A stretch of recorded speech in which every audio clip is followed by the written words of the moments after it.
Luckily সেদিনকের bride ভীষণ মিষ্টি ছিল আর ব্যবহার ছিল অসাধারণ।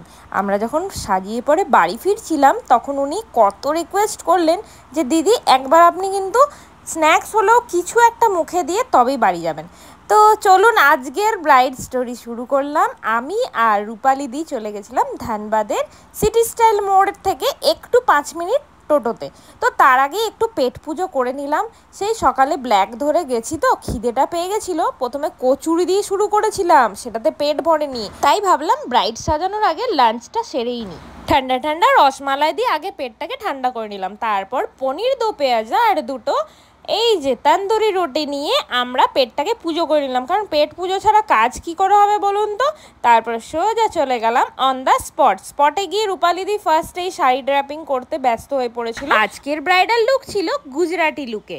ব্রাইডের প্রথম ডিমান্ড ছিল যে দিদি উইদাউট মেকআপে আমাকে কোনো ভিডিও বা ফটো নেবে না, তাই সেটাই চেষ্টা করেছিলাম। ব্রাইড ছিল ভীষণ মিষ্টি আর একটু আমাকে জ্বালায়নি বলতে অনেক ব্রাইড থাকে যে তাদের কোনো কিছুই পছন্দ হয় না, কোনো কিছুতেই তারা স্যাটিসফাইড হয় না। আজকের ব্রাইড আমাকে বলে দিয়েছিল দিদি তোমার ওপর পুরোটাই বিশ্বাস করে ছেড়ে দিয়েছি, আর আমিও বলেছিলাম বিশ্বাসটা আমি রাখার চেষ্টা করব।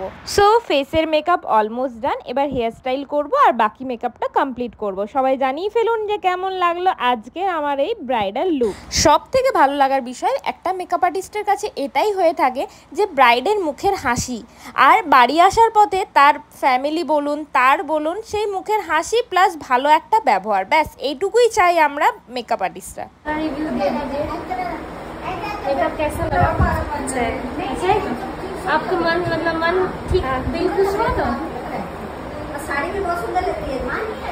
তো শুনে নিলেন ব্রাইডের কেমন লাগলো। ব্রাইড একটু কম কথা বলে আর একটু লজ্জা পাচ্ছিল, তাই বেশি কথা বলেননি ক্যামেরার সামনে। ক্যামেরা অফ করার পর প্রচণ্ড ভালো ভালো রিভিউ পেয়েছি আমরা, ব্যাস এটুকুই স্যাটিসফাইড হয়ে আমরা বাড়ি আসতে চাই।